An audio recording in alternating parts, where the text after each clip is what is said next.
साधु महात्मा वैरागी होते हैं। उनको ना धन से कोई मतलब होता है, ना लोभ लालच से कोई मतलब होता है, ना उनको डर भय मोह माया, वो तमाम चीज जो होता है जो एक आम आदमी के साथ जुड़ा हुआ होता है, उससे मोक्ष प्राप्त करके साधु संत बनते हैं, महात्मा बनते हैं। इनके पास इतना धन कहाँ से आया? कहीं ये भी तो चंदा चोरी नहीं कर रहे हैं? कहीं ये भी तो लोगों के भावना के साथ खिलवाड़ करके, लोगों के खून पसीना से अर्जित धन को लूट करके ऐसे इनाम घोषित कर रहे हैं? राम मंदिर के मुद्दे पर पूरे देश में बवाल है। पप्पू यादव प्रोटेस्ट किए संसद में, तो उनके ऊपर जो है जितने भी साधु महात्मा हैं उनके घर पर जाकर के चढ़ करके कोई कह रहे हैं कि पप्पू यादव को भगवा जो वस्त्र पहने हैं ये अपमान किया है। तो कोई कह रहा है पप्पू यादव को यदि उनको 5 जूता मारता है तो उनको 1 करोड़ रुपया हम देंगे, जूता के माला पहनाते हैं। तो इस सब मुद्दे पर बातचीत करेंगे। हमारे बीच में भीम आर्मी के जिला अध्यक्ष सौरभ राज यहाँ पर मौजूद है। विवाद अंदाज से हर मुद्दे पर अपनी बातों को रखते हैं। जानते हैं इस मुद्दे पर क्या कहते हैं, कैसे इसको देख रहे हैं आप? देखिए, ये जो मामला हुआ वो पप्पू यादव जी अच्छे नियत के साथ, क्योंकि हिंदुत्व के साथ और धर्म के साथ, भगवान के साथ, राम मंदिर के साथ पप्पू यादव जी का आस्था है। और उनके आस्था के साथ जब खिलवाड़ होगा, किसी भी व्यक्ति के आस्था के साथ जब खिलवाड़ होगा, तो वो अपना भावना प्रकट करेगा कि भाई मेरे साथ ये समस्या है, ये दुख है, इसका निवारण किया जाए। सरकार के पास उन्होंने नाटकीय तौर पे अपने बातों को रखने का प्रयास किया कि किस प्रकार से चंदा चोरी किया गया है। जो सच्चाई है, जो यथार्थ है, उसको नाटकीय रूप में उन्होंने संसद भवन में प्रकट करने का प्रयास किया, ताकि सरकार के उस पर नजर जाए और कड़ी से कड़ी कार्रवाई हो। चूंकि ये जो भावना है वो केवल पप्पू यादव जी का नहीं है, भारत में रहने वाले हजारों लाखों हिंदू धर्म के जो लोग हैं, मानने वाले लोग हैं, जिनका आस्था राम मंदिर से जुड़ा हुआ है, उन तमाम लोगों का ये भावना वो प्रकट कर रहे थे।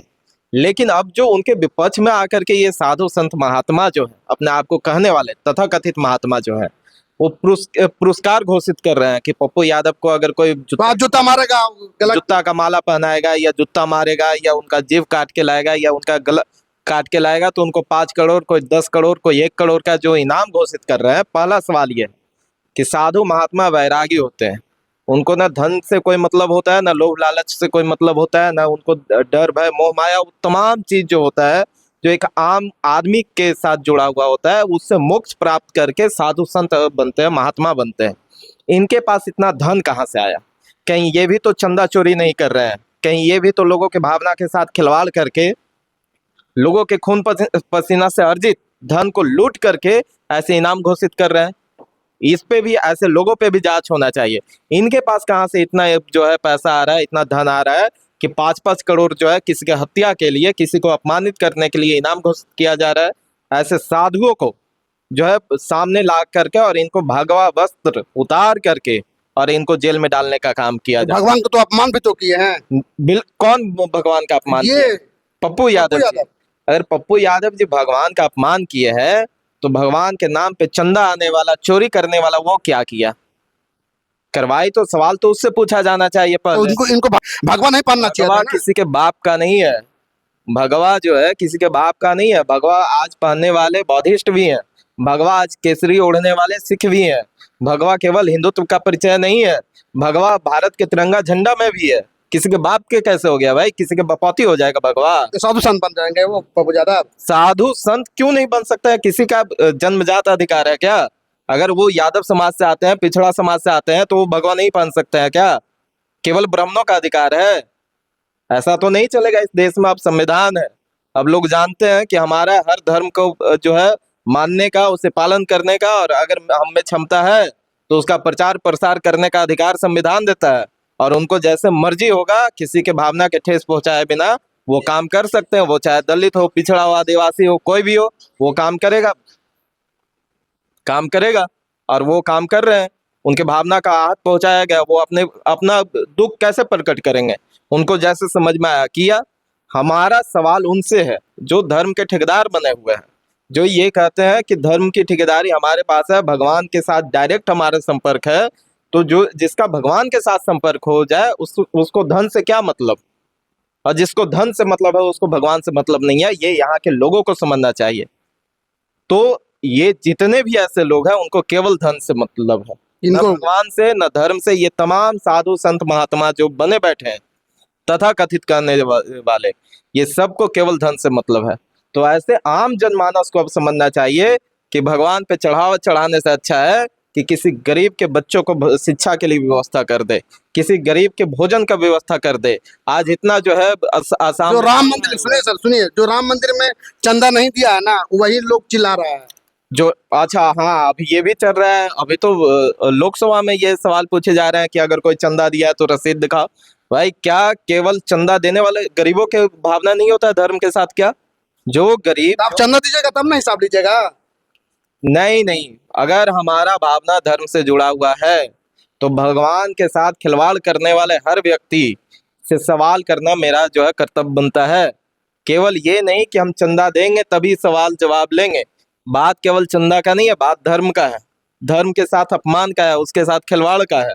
आज भले हम लोग भगत सिंह को मानने वाले हैं, परियार रामास्वामी को मानने वाले हैं, बाबा साहब को मानने वाले हैं, लेकिन चूंकि इस देश में रहते हैं, संविधान को मानते हैं और संविधान में ये प्रावधान है कि हर धर्म का जो है सम्मान किया जाए। तो उस नजरिए से भी, संवैधानिक व्यक्ति होने के नाते भी हमारा भी ये कर्तव्य बनता है कि वैसे अघोरियों पे, वैसे अधर्मियों पे, वैसे जो लोगों के आस्था के साथ खिलवाड़ कर रहे हैं उनसे सवाल किया जाए। हम तो नहीं दिए हैं चंदा, लेकिन उसके बावजूद हमारा एक अच्छा नागरिक होने के नाते ये दायित्व बनता है कि हमारे भाई जिनका धर्म के साथ नाता जुड़ा हुआ है उनके साथ हम खड़े हों। पप्पू यादव के किसने बना दिया साधु? तो कौन, किससे लिए थे वो गुरु पप्पू दक्षिणा? यादव जी साधु नहीं बने। हम फिर कह रहे हैं कि वो नाटकीय रूप से जो उनके ये साथ नाटक क्यों किए?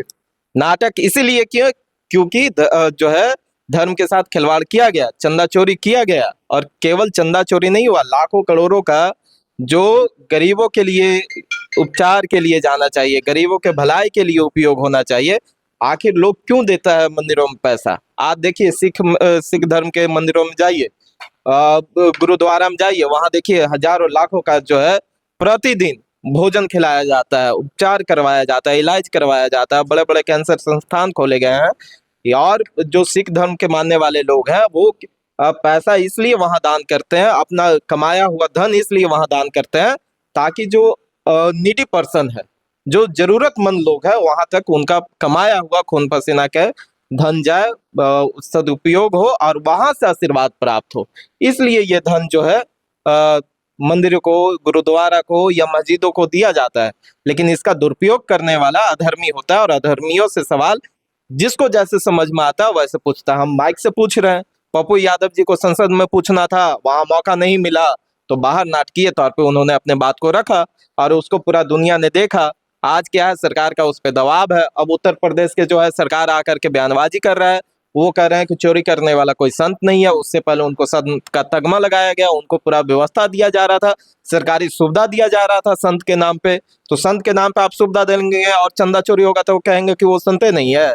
ये कैसा भाई? वो तो भगवान, वो राम का निर्माण किए हैं मंदिर का, इसलिए जो है अब देखिए, अब लोग तो ये भी कह रहे हैं कि जो राम को लाए हम उनको लाएंगे। अब जो राम को ही ला रहा है उसको कैसे अब डिफाइन कीजिएगा? राम, ऐसा कहा जाता है कि राम सबको लाए, और जो राम को ला रहा है वो तो भाई राम से बड़ा हो गया। और जो राम से बड़ा हो गया वो तो चंदा चोरी करे, या वहाँ आप तमाम मंदिरों में देखते होंगे बलात्कार होते हैं, लड़कियों के साथ छेड़खानी होता है, तमाम चीजें घटित हो रही है। अभी वीडियो हम देख रहे हैं, जल चढ़ाने गया, अभी सावन का महीना है, एक महिला के हाथ से अंगूठी पंडित जी निकाल ली है, वो वीडियो खूब वायरल हो रहा है।